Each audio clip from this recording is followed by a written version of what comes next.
Last day na nga pala ng pasok ni Uncle Break sa school ngayong trimester. Kaya let's go, samahan nyo na naman ako sa panibagong vlog ko na ito. Syempre bago yun ay simulan muna natin yung vlog ni Uncle Break dito sa pagpasok ko sa trabaho. Tignan nyo naman yung outfit ko nyan guys, oh, napakaangas. TGIF.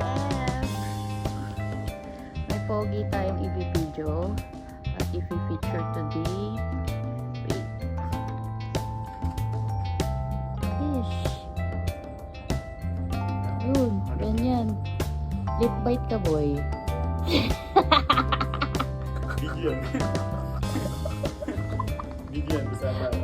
At yun nga, pagkarating ko sa office ay nagkaroon kami ng photoshoot ng katrabaho ko na si Madam Terry. Food trip muna bago mag-start ang shift with bro. Sheesh, napakaangas. Hey. At syempre tamang work na naman nito si Uncle Break pagkatapos kumain kasama si bro. Nagkaroon nga rin pala nito ng huddle yung team namin. At yan nga, kita nyo nga pala yung pinakagwapo dito sa may office. Sheesh, shout out sa'yo Kuya JP. At syempre i-feature ko rin yung mukha ni Uncle Break. Sheesh, napaka-pogi ko talaga. And after nga pala ng shift ko sa trabaho ay nagready na nga pala ako nito dahil pupunta pa ako sa school. At yan nga, kung makikita nyo nga, hindi na ako nagpalit ng uniform dahil last day naman na namin sa school.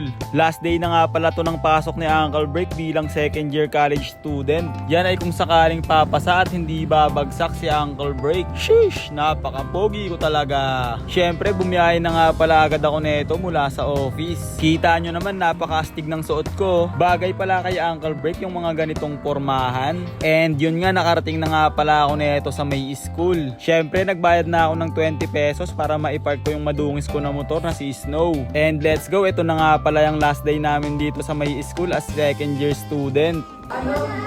Oy, next year pwede po po. Kaya nga next sem pa. May defense sila guys. Ayun o, tinungkordan ko. Bakit naman yung gawa?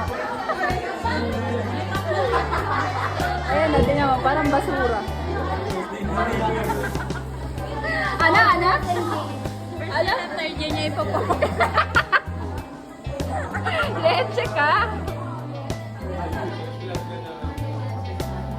Na para bang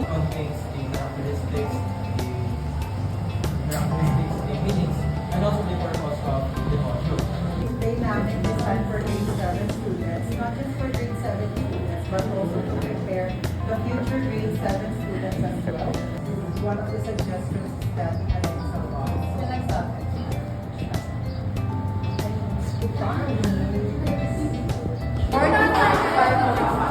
Secretary na sexy.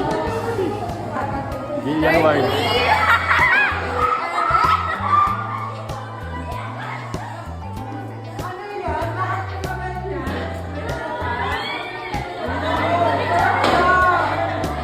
Ang gugulo ng mga eto student. Mga lang naman, mga let's go.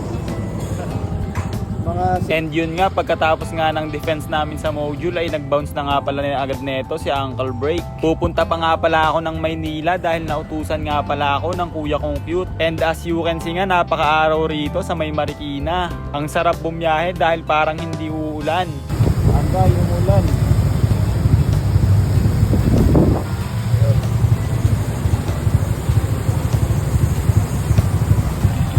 Wala nga palang dalang kapote si Uncle Break kaya napahinto nga pala ako rito sa may gas station para magpatila. At syempre nang humina at tumila na yung ulan ay tinuloy ko na nga pala yung biyahe ko neto. Dito na tayo sa Maynila. Manila Ball nga. Manila Boy na tayo. Let's go.